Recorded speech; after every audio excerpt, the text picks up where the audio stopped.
Genetic जो problems हैं जैसे बीपी, शुगर, ये भी कहीं न कहीं इससे कनेक्टेड हैं और इसकी वजह से प्रॉब्लम ये आती है? सब चीज़ें जब हमारा डाइजेशन ही नहीं है, हाँ, वो ही सप्लाई कर रहा है, वो ही ब्लड सप्लाई कर रहा है, वो ही सब सेल्स को एनर्जी दे रहा है, हाँ, वो ही सारा सोर्स ऑफ सप्लाई सिस्टम ही whatever we are putting it just directly go to your gut ना, हाँ, कहीं कहाँ जा रहा है, वहीं से सप्लाई हो रही है।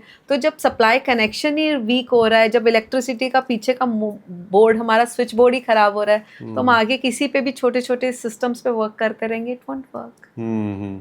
ट्रेडिशनल जो तरीका है मैम, मुझे लग रहा है वो काफ़ी हद तक चीज़ें ठीक थी। जैसे कि आपने अभी भी बातों-बातों में ये बताया कि हमारे कई लोग अब नाश्ता नहीं करते थे, ब्रेकफ़ास्ट का सिस्टम था ही नहीं। मेरे यहाँ भी नहीं था ऐसे ही। हाँ तो जी। हम सीधे डायरेक्ट खाना ही खाते थे। हाँ जी। तो वो एक टाइम मिलता था रात का खाना और पहले मील के बीच में एक लंबा गैप मिलता था हाँ। और वो आपको एक तरह से फ़ास्ट वाले जो आजकल इंटरमिटेंट के नाम से चल रहा है, हुँ। तो वो एक फ़ायदा मिल जाता था। इस तरह की और चीज़ें जैसे खाने के बीच में गैप को लेके अगर आप बताना चाहें, कितना गैप रखना चाहिए या जब भूख लगे तब खा लें? गैप ना आइडियली आप लोगों को वैसे खुद जज करना चाहिए, हुँ, इसीलिए जर्नल राइटिंग में बहुत ज़्यादा बताती हूँ कि आप अपना लिखो कि आपको फर्स्ट खाना कब खाया था, सेकंड खाना कब खाया था। हुँ, तो आइडियली वैसे 5-6 घंटे का होना चाहिए, बट ये एक बहुत ही मैं जनरल चीज़ बता रही हूँ, so hmm, it depends upon your activity, about your mental well-being, आपका वर्कआउट कितना हो रहा हुँ, है, इट ऑल डिपेंड्स कि आपका कैसे फिज़िकली एक्टिविटी या फिर आपका दिनचर्या कैसा है। हुँ, सो ऐसे कोई जनरल चीज़ें नहीं बताऊँगी, बाकी ये सब चीज़ें मैंने अपनी बुक में ज़रूर कवर करी हैं हुँ, कि आप अपना कैसे उसको कस्टमाइज़ भी कैसे करें, कौन-सी चीज़ आपकी हो सकता है गड़बड़ा गई है हुँ, और कैसे उसको बैलेंस करें।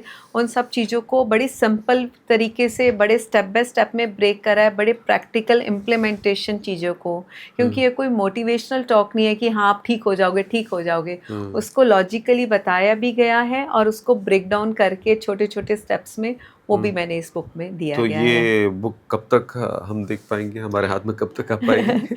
तो ये मेरा अपने साथ प्रॉमिस था कि मैं हुँ, अपने बर्थडे तक लॉन्च कर पाऊँ, तो अच्छा, कोशिश रहेगी कि आपको 1 मंथ में ये बुक मिल जाए हुँ। एंड वी विल शेयर सून, कि ये ज़्यादा से ज़्यादा लोगों तक पहुँचे एंड ज़्यादा से ज़्यादा लोग इससे ठीक हो पाएँ, that's my dream with this book. चलिए, बहुत अच्छी बात है।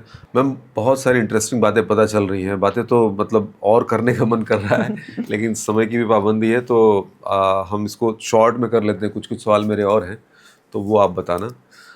क्या खराब गट हेल्थ से मूड खराब होता है? बिल्कुल, होता है, 100%। ठीक है। क्या वज़न जो अब बढ़ता है लोगों का, वो भी इस ऐसे मतलब अपने इंडाइजेशन की वजह से या गट हेल्थ खराब होने की वजह से ऐसा होता है? बिल्कुल, और आपकी अगर हैबिट्स ना बनी हों, अगर आपने अच्छे से अपनी हैबिट्स और अपनी रूटीन पे अपना स्ट्रिक्ट नहीं रहते, हुँ। इरेगुलर रूटीन पे, इसकी वजह से भी आपके वेट गेन हो जाता है। इंडाइजेशन या ख़राब गट हेल्थ इसकी वजह से स्किन भी पर भी बुरा असर होता है, ख़राब स्किन। स्किन रिफ्लेक्ट करती है how is your stomach inside, तो हाँ, वो एक आपका चेहरा आपके अंदर की गट की कंडीशन बताता हाँ।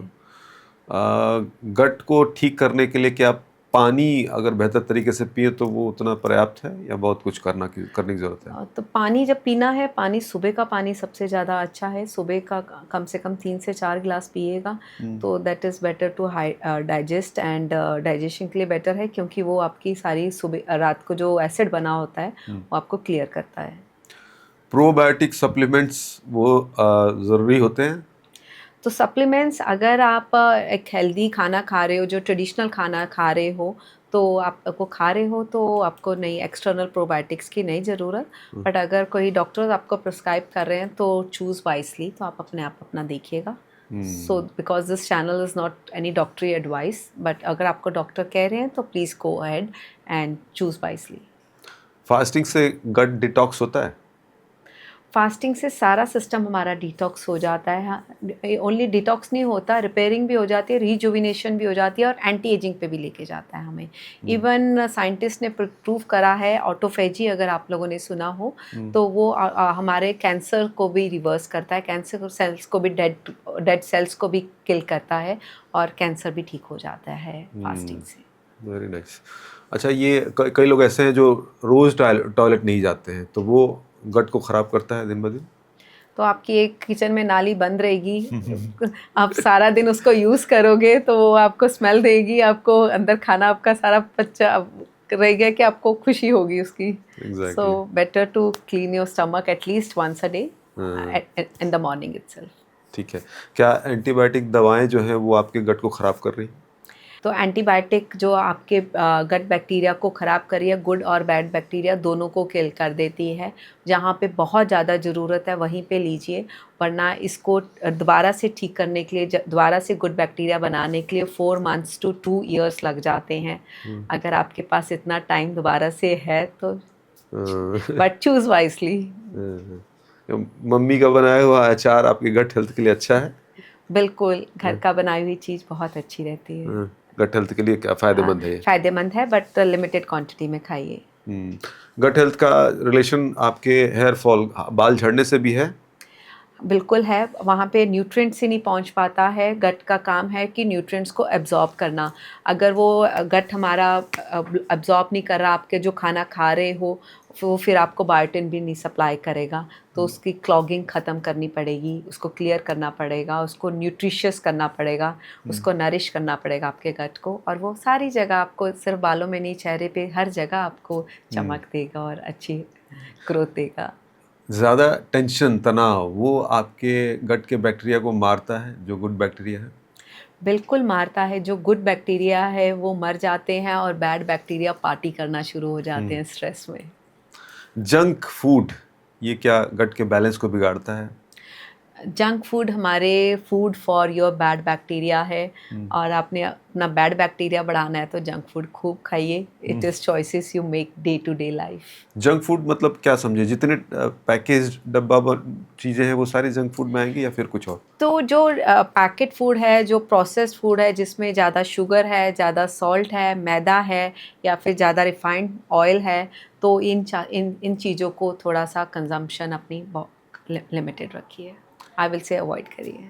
अच्छा, आखिरी सवाल है कि गट हेल्थ अगर आपकी ठीक है तो चेहरे पे क्या चमक रहेगी? आपको मेरे पे दिख रही है क्या? बिल्कुल बिल्कुल दिख रही है। तो आप सब जान गए होंगे, तो इस चमक का वो नहीं है कि मैं कोई फैंसी क्रीम्स लगा रही हूँ या फिर कोई एक्सपेंसिव प्रोडक्ट्स यूज़ कर रही हूँ। मैंने अपने गट का ध्यान रखा है, गट के साथ अपने इमोशंस का ध्यान रखा। और अब आखिर में मैम कोई एक नटशेल, कोई ऐसे सजेशन दीजिए दर्शकों को जो जिससे वो अपने गट को बेहतर रख सके, ठीक रख सके। तो खाना खाने के बाद आप अपना एक, मैं आप जो बताती होती हूँ, अपना ये ड्रिंक बनाइएगा। This is very very good. खाना खाने के 30 मिनट्स या 1 आवर के बाद लीजिए। सौंफ डालिए उसमें। खाना खाने के बाद में एक बहुत ही मैजिकल ड्रिंक बताती होती हूँ जो आपके घर के कबर्ड में मिलेगी।